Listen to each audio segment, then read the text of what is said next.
আসসালামু আলাইকুম রহমতুল্লাহি ওয়া বারাকাতুহু। নিশ্চয়ই বন্ধুরা ভালো আছেন, আমি আলহামদুলিল্লাহ ভালো আছি। আজকে আপনাদের সামনে একটি ডিভাইস নিয়ে হাজির হলাম। ডিভাইসটি দেখতে পাচ্ছেন সুপার এলইডি টেস্টার। বিষয়টি আপনাদেরকে শেয়ার করার জন্য, পাশাপাশি আমাদের স্টুডেন্ট আছে, স্টুডেন্টটি বিষয়টি দেখানোর জন্য। যদিও এটা পূর্বে থেকেই ব্যবহার হচ্ছে, আমাদের যে মনিটর আছে, এলইডি টিভি আছে, এই জাতীয় যে ডিভাইসগুলো আছে বা যেগুলোতে এলইডি ব্যবহার করা হয়, ওইখানে এই টেস্টারটা ব্যবহার করা হয়ে আসতেছে। তো আমাদের মোবাইল সেকশনে এলইডি ডিসপ্লে ব্যবহার করা হয়, আইপিএস ডিসপ্লে। তো আমাদের কিছু কিছু ডিসপ্লে আছে উন্নত মানের আইপিএস ডিসপ্লে, যেগুলো লাইটিং প্রবলেম হলে আমাদের গ্রাফিক্সটাও বোঝা যায় না, এবং সেটা আমাদের তখন অনেক সময় লাগে বের করার জন্য। অনেক ক্ষেত্রে আমাদের হাতের নাগালে ডিসপ্লে থাকে না সেম টু সেম, যে আমরা আরেকটা ডিসপ্লে লাগে কনফার্ম হবো। তো সেক্ষেত্রে আমাদের এই ডিভাইসটা যদি আমাদের কাছে হাতে থাকে, তাহলে আমরা সহজেই সেই প্রবলেমটা ফাইন্ড আউট করতে পারবো যে আমাদের এটাকে এলইডি থেকে প্রবলেম, অর্থাৎ আলো জনিত প্রবলেম নাকি আমাদের অন্য কোথাও প্রবলেম আছে। তো এটা কিভাবে ব্যবহার করব এবং এটা কিভাবে আমাদেরকে সেই প্রবলেমটা ফাইন্ড আউট করে দিবে, সেটা আমরা দেখব। এখানে আমরা দেখতে পাচ্ছি যে এটা এসি কানেকশন দেওয়ার জন্য একটি কট আছে, কটে আমি কানেকশন দেবো। কানেকশন দেওয়ার পরে আমরা এখানে একটা সুইচ দেখতে পাচ্ছি। তোমরা সবাই দেখতেছো তো? আমরা এখানে একটা সুইচ দেখতে পাচ্ছি। এই সুইচটি চালু দেওয়ার পরে আমাদের এখানে দেখতে পাচ্ছেন যে আমাদের এখানে একটা ডিসপ্লে আছে। তো সুইচটি চালু দেওয়ার পরে আমাদের ডিসপ্লেতে এখানে আমাদের এই ডিভাইসটা কত ভোল্টেজের, এটা এখানে ভোল্টেজটা আস্তে আস্তে বাড়বে। আমরা এখানে দেখতে পাচ্ছি যে আমাদের ডিভাইসটা হচ্ছে 300 ভোল্টের। এই ডিভাইসটা কত ভোল্টের? 300 ভোল্টের। অর্থাৎ আমরা এই 300 ভোল্টের যত ধরনের এলইডি আছে, 300 ভোল্ট পর্যন্ত, এই একদম 0 থেকে, অর্থাৎ 1 থেকে 300 পর্যন্ত আমরা এটাকে পরিমাপ করতে পারবো, অর্থাৎ এটাকে টেস্ট করতে পারবো 300 পর্যন্ত। এখানে আরেকটা মজার বিষয় হচ্ছে, এখানে 300 ভোল্ট আছে, কিন্তু আমাদের মোবাইল এলইডি কিন্তু 300 ভোল্টের না, এবং আমাদের আরও যে ডিভাইসগুলো আছে সবগুলো কিন্তু 300 ভোল্টের না। কোনোটা 15 ভোল্টে জ্বলে, কোনোটা 20 ভোল্টে জ্বলে, বা আরও বেশিতে জ্বলতে পারে, বা আরও কমে জ্বলতে পারে।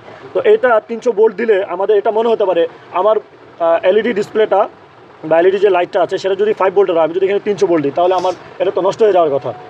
আসলে বিষয়টা এরকম না, এটা হচ্ছে আপনার অটো একটা সিস্টেম। এটা আমরা যখন কানেক্ট করবো এলইডির সাথে, তখন ওই এলইডিটা যত ভোল্ট ইউজ হচ্ছে, সে অটোমেটিকলি সেই ভোল্টে ওই এলইডিটাকে জ্বালিয়ে দিবে, এবং এখানে অতিরিক্ত ভোল্ট সে পাস করবে না। তো আমরা এখানে দুইটি পরিমাপ করার জন্য দুইটি কাটা দেখতে পাচ্ছি। একটা হচ্ছে রেড কালার অর্থাৎ পজিটিভ, একটা হচ্ছে ব্ল্যাক কালার, এটা হচ্ছে নেগেটিভ। তো এটা আমরা এখানে রাখবো। রাখার পরে আমরা একটা ডিসপ্লে নিব। ফর এক্সাম্পল, এই যে আমার হাতে একটা ওয়াই-ফাই প্রাইম একটা ডিসপ্লে আছে। এই ডিসপ্লেটা আমরা চেক করব যে আমাদের এখানে আলোটা জ্বলে কিনা, অর্থাৎ আমি যে সেটটি চেক করবো যে আমার আলো আসে না। এখন আলো প্রবলেম, আলো না আসলে গ্রাফিক্সও দেখা যাবে না। তো সেক্ষেত্রে আমরা আলোটা ঠিক আছে কিনা ডিসপ্লে থেকে, সেটা পরিমাপ করার জন্য আমরা ডিসপ্লেটা খুলে নিব। খুলে নেওয়ার পরে আমাদের যে এখানে এলইডির যে কানেকশান আছে, সে কানেকশানের এখানে যে রেবনটা আছে, রেবনটা আমরা এখান থেকে খুলে নেব। খুলে নেওয়ার পরে আমরা এখানে যে জিনিসটা, এখানে আমরা কয়টা পিন দেখতে পাচ্ছি সেটা দেখে নিই। আমরা এখানে 3টি পিন দেখতে পাচ্ছি। দেখুন, 3টি পিনের মধ্যে, সবাই দেখতে পাচ্ছি, 3টি পিনের মধ্যে মাঝখানের পিনটা পজিটিভ লেখা আছে, এবং তার ডান পাশের পিনটা হচ্ছে নেগেটিভ, আর এই পাশে একটা আমাদের জি লেখা আছে, তার মানে এটাও গ্রাউন্ড। ঠিক আছে, জি দিয়ে গ্রাউন্ড, এটাও নেগেটিভ। তো আমাদের এখানে আমরা এটাকে কীভাবে ইউজ করব আমরা এখন দেখব। দেখুন, আমার আলোটা কিন্তু জ্বলে উঠছে, সবাইকে খেয়াল করতেছি।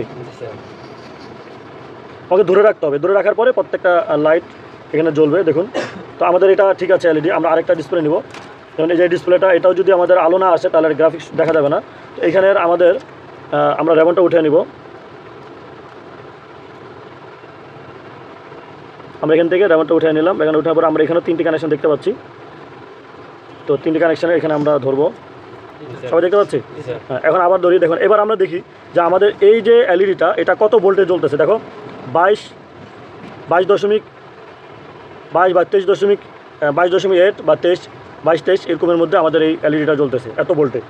তার মানে আমাদের এই লাইটটা, এই এলইডিটা জ্বলার জন্য মাদারবোর্ডে যে কন্ট্রোলারটা দেওয়া আছে, অর্থাৎ আইসিটা দেওয়া আছে, সেটা আমাদের এই 22 ভোল্ট বা এই 23 ভোল্ট এই ডিসপ্লেটার জন্য আমাদের এটা কী করতে হয়, তৈরি করে সাপ্লাই দিতে হয়।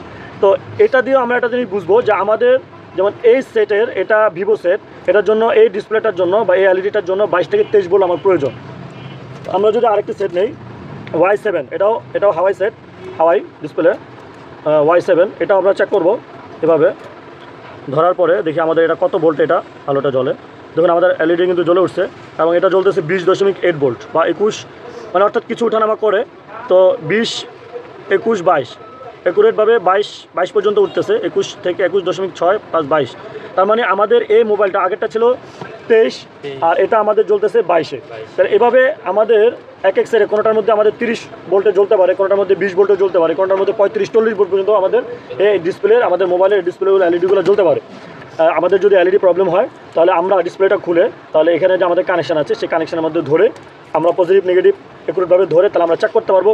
আমাদের কখনো কখনো এমন হয় যে আমাদের 2-3টা এলইডি নষ্ট হয়ে যায়, যার কারণে পুরা রেভনে কোনো লাইট আসে না। ওইটাও আমাদের 2-3টা প্রবলেম কিনা ওটাও আমরা এই টেস্টারের মাধ্যমে পরিমাপ করলেই সেটা বের হয়ে যাবে। কাজটি সবাইকে দেখানোর চেষ্টা করলাম, ডিভাইসটি দেখানোর চেষ্টা করলাম। কাজকে সহজ করার জন্য আমাদের ডে বাই ডে ডিভাইস ব্যবহার করতে হবে, নিজেদেরকে নতুন নতুন ডিভাইসের সাথে আপডেট করতে হবে, তাহলে আমরা কাজ সুন্দর করতে পারবো, নিখুঁত কাজ করতে পারবো, নির্ভুল কাজ করতে পারবো এবং দ্রুততার সহিত কাজ করতে পারবো। ধন্যবাদ সবাইকে। আসসালামু আলাইকুম।